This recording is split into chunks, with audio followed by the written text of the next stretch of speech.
Salam alaikum, Azol Madzakin, bonjour à tous. Je suis encore au salon Auto Expo de Casablanca qui est dédié aux véhicules hybrides et électriques. Et ce matin, je suis chez Kia pour vous présenter le nouveau EV3 100% électrique. Et regardez-moi ces courbes, c'est un véhicule qui fait simplement 4,30 m de longueur, 1,56 m de hauteur. Et moi, ce que j'aime beaucoup dans ce véhicule, ce sont ces lignes. Regardez-moi ça, c'est des lignes qui sont pas du tout, tu vois, c'est un arrondi qui est très doux. Et ça, j'aime beaucoup ça sur les véhicules. Regarde, je trouve que ça lui donne en plus dans cette teinte grise mat. Regarde les pliures, tu vois, c'est doux. Tu vois, ici, on voit qu'ici, c'est légèrement bombé, mais c'est très doux. Alors, bien sûr, sur les flancs, sur les ailes et sur les portières, il y a les pliures. Il y en a chez tous les véhicules. Mais regarde, c'est très doux. Je trouve que ça a été très bien dessiné et très bien pensé. Et regarde-moi cet arrière.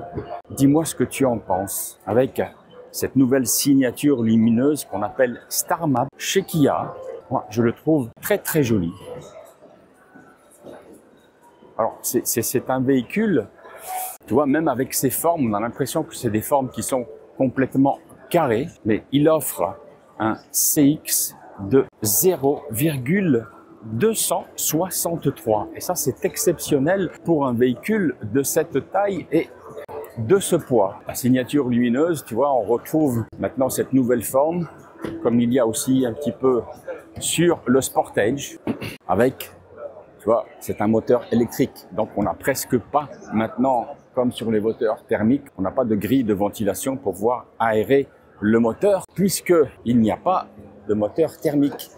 On est dans un véhicule électrique. Et voici comment ça se passe devant, avec un coffre simplement de 25 litres. Tout le moteur, toute la partie électrique, et tu vois, le moteur électrique est en dessous. Donc, s'il y a des interventions à faire, il faudra aller à la maison Kia pour enlever ça. Mais a priori, mais sur un moteur électrique, on n'a pas d'intervention, pas de piston, pas de courroie. Liquide lave-glace, ici pour remplir la climatisation s'il y a besoin. Et ici, le calculateur et la petite batterie pour venir alimenter tout le circuit électrique de la voiture. L'isolation phonique, tu vois, parce que même si c'est un moteur électrique, il faut quand même isoler ce beau capot avant. Il faut l'isoler pour pas qu'il y ait de bruit. Tu vois, quand tu roules, tu as des bruits de pénétration d'air à l'intérieur de la voiture.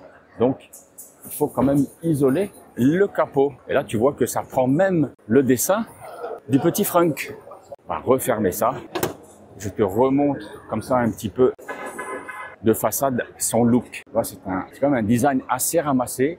Et moi, j'ai été séduit. Je te dirais, après son prix de lancement, qui est quand même pour une 100% électrique, un prix d'attaque très accrocheur. On voit qu'ici, on est sur du biton. Regarde, avec un toit ouvrant, on est sur du biton.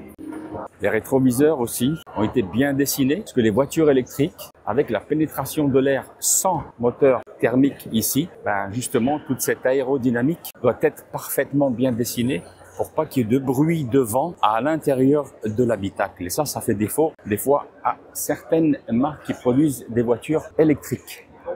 Ici, tu vois, c'est la trappe pour venir charger le véhicule.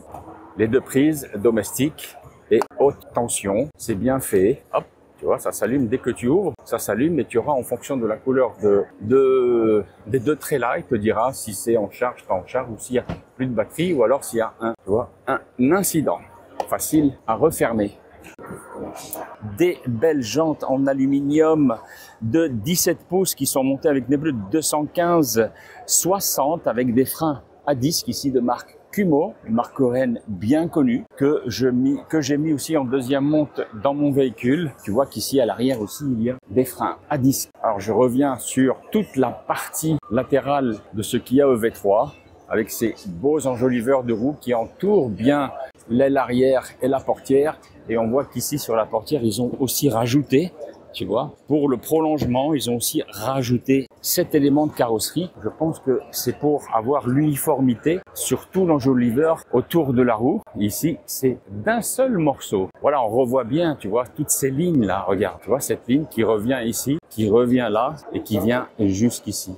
Et moi, je trouve que c'est très joli. La fuite de toit, regarde, qui arrive comme ça, avec la belle antenne requin. Et ici, sur un aileron, ici, une chose ingénieuse, regarde où est regarde, tu vois, l'essuie-glace. Très, très bien intégré. Tu n'as pas un tubercule ici qui va sortir, qui va apparaître sur ton rétroviseur à l'intérieur. Non, franchement, pour un véhicule électrique, c'est très très bien dessiné. Allez, je vais vous faire une confidence tout de suite. Alors ici, au Maroc, il a été importé en une seule puissance, c'est-à-dire 150 kW, 204 chevaux. Et tenez-vous bien, oui, tenez-vous bien, il est proposé en 3 finitions. Et dans cette finition active, à partir de 359 000 dirhams, tu auras peut-être pas toutes les options comme le volant chauffant, les sièges chauffants ou le toit ouvrant, mais tu auras beaucoup d'options à l'intérieur pour ce prix-là. Et je trouve que pour une autonomie annoncée de 584 km en cycle urbain WLTP, avec la batterie de 50,3 kW qui est proposée sur ce modèle exécutif, et en cycle mixte 436 km, je trouve que c'est très très honorable pour ce prix-là. Bien sûr, ce sont des chiffres qui restent à confirmer lors d'essai, mais chez Kia, en principe, ils nous disent toujours la vérité à 5% près. Et elle est aussi disponible dans la version exécutive et exécutive plus. Et cette fois-ci, avec le même moteur de 150 kW, c'est-à-dire 204 chevaux, avec une batterie de 81,4 kWh qui permet d'avoir une autonomie en cycle mixte de 605 kW et en cycle urbain, tenez-vous bien, 773 km en ville.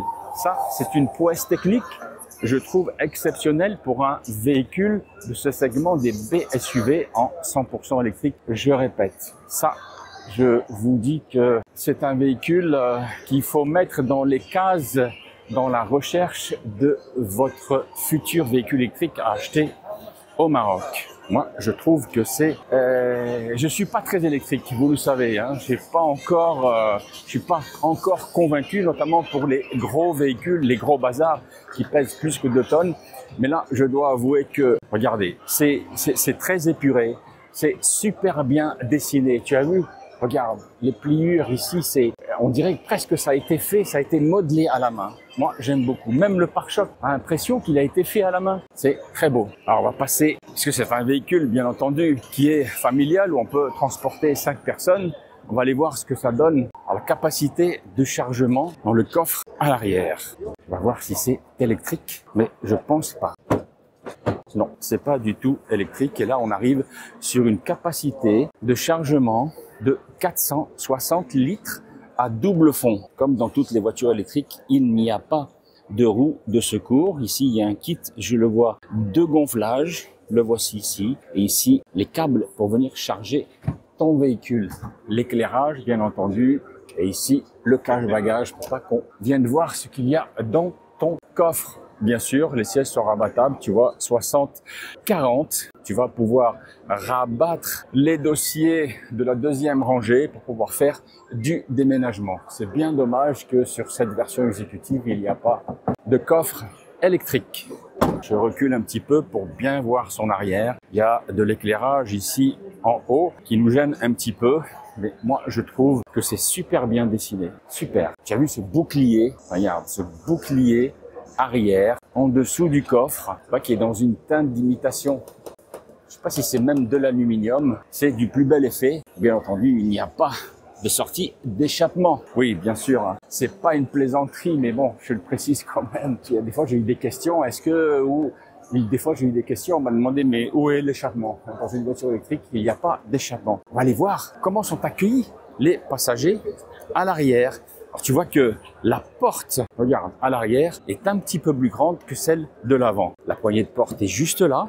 Et voici sur quoi on arrive. Une très belle contre-porte avec du plastique moussé. Une ouverture de porte traditionnelle. J'ai enlevé un petit truc.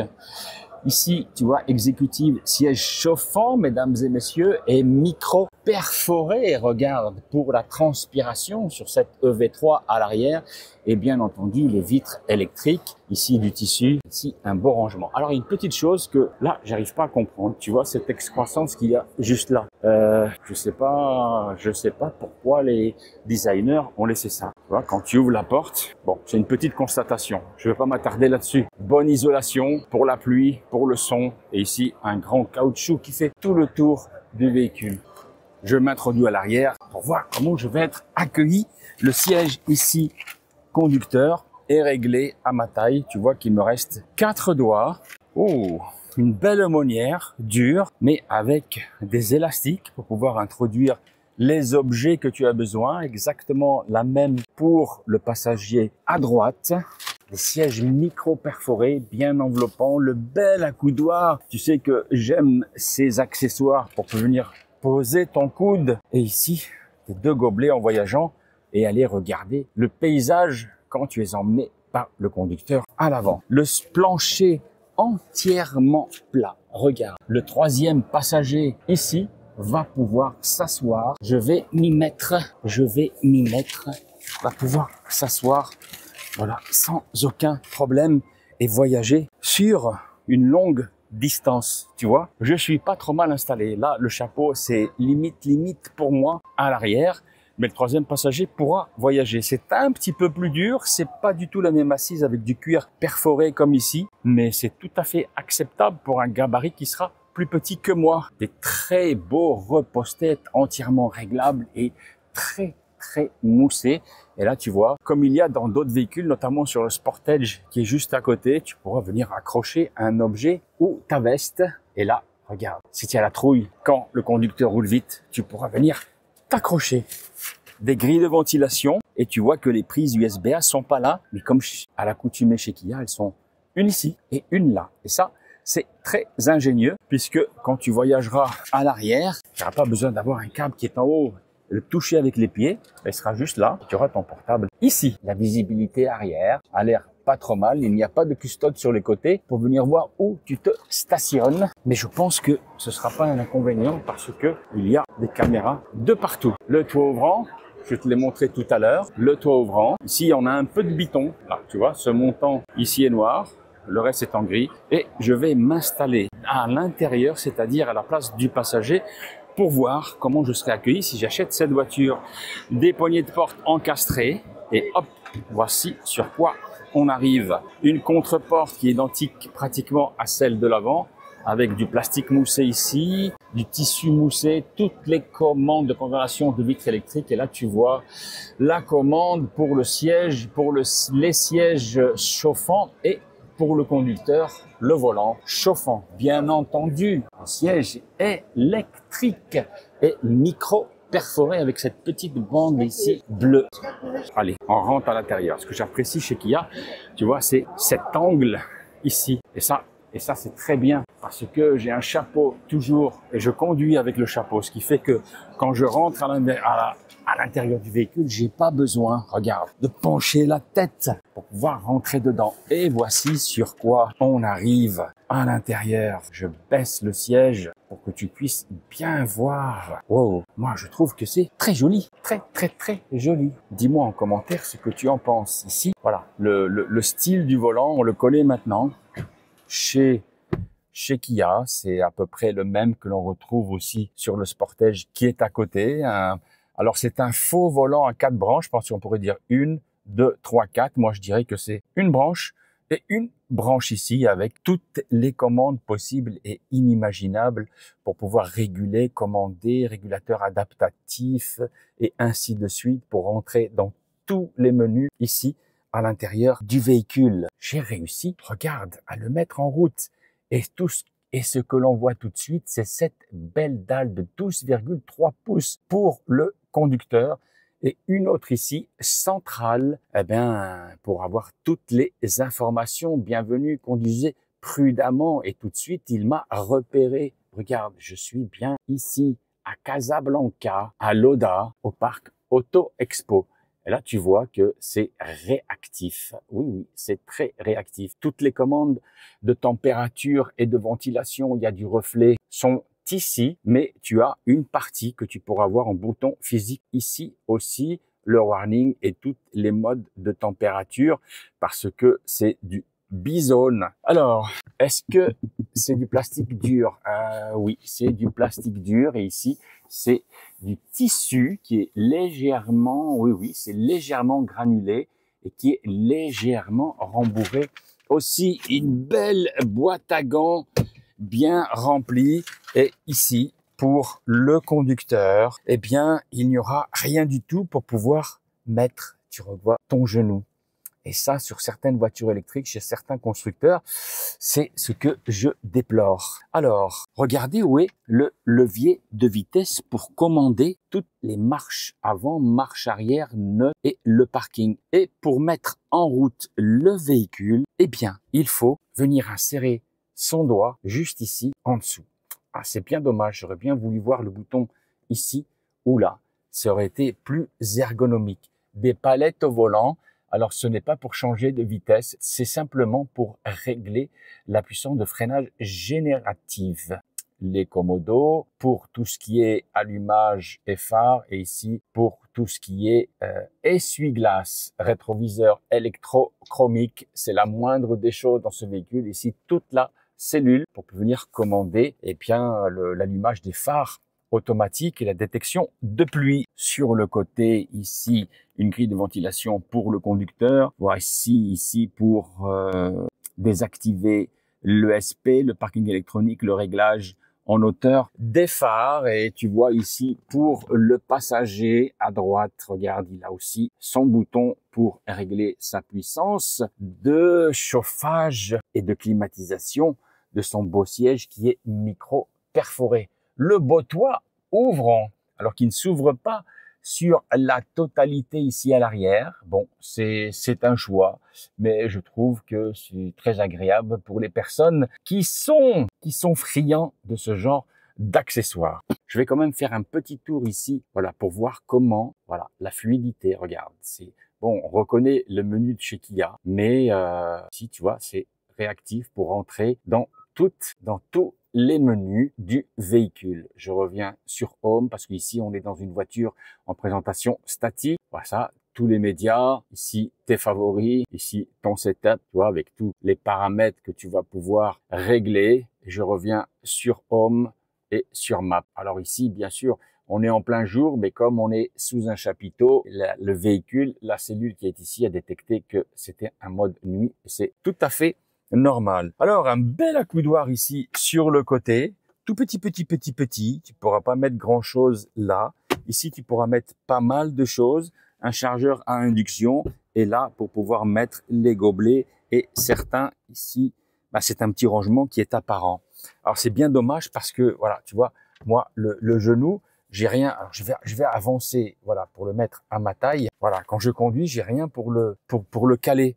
Et quand tu vas faire de la longue distance, eh ben, ça risque d'être un petit peu gênant et fatigant. Tu vas fatiguer ton muscle. Voilà, le véhicule vient de s'arrêter, se mettre en veille parce que j'ai laissé trop longtemps sans mettre en route le véhicule. Donc, je rappuie sur le frein et je remets en route le véhicule. Tu vois ici que tu as toutes les informations possibles et inimaginables. Ici, tu vois la puissance de régénération que tu actives. Voilà, je vais te le montrer avec les palettes ici. Tu l'actives 1, 2 et 3. Et là, tu as le pourcentage de la batterie qu'il te reste pour pouvoir conduire en ville ou à l'extérieur. Ikhwan, les amis, voici, je vous ai présenté l'intérieur et l'extérieur de ce nouveau Kia EV3. Je te remontre encore, tu vois, ici, cette partie où à mon avis, il manque ici quelque chose pour venir poser, eh bien, jusqu'à la hauteur de ton genou pour poser ta jambe. Bien entendu, il n'y a que deux pédales, l'accélérateur et le frein, parce que on est sur un électrique et toutes les électriques sont automatiques. Ikhwan, les amis, dites-moi ce que vous pensez. Regardez là, le véhicule est allumé et on voit vraiment, regarde, la signature lumineuse Tarmac. Moi, je trouve que c'est très joli. Et que ce véhicule est très bien dessiné.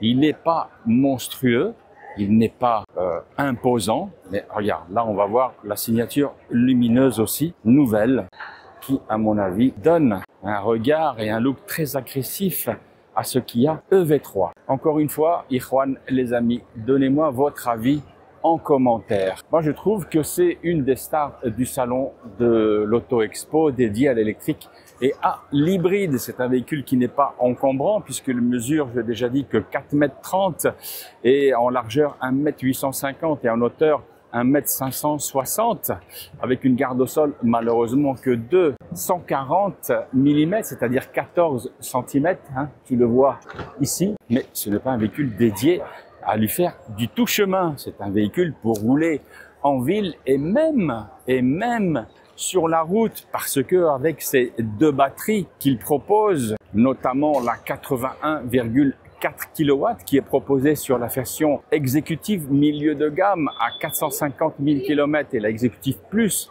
à 480 km, c'est-à-dire ce modèle qui est exposé full option, je trouve que c'est bien tarifé et que c'est une très bonne alternative si tu veux passer, bien entendu, à l'électrique. Ça, c'est mon avis personnel.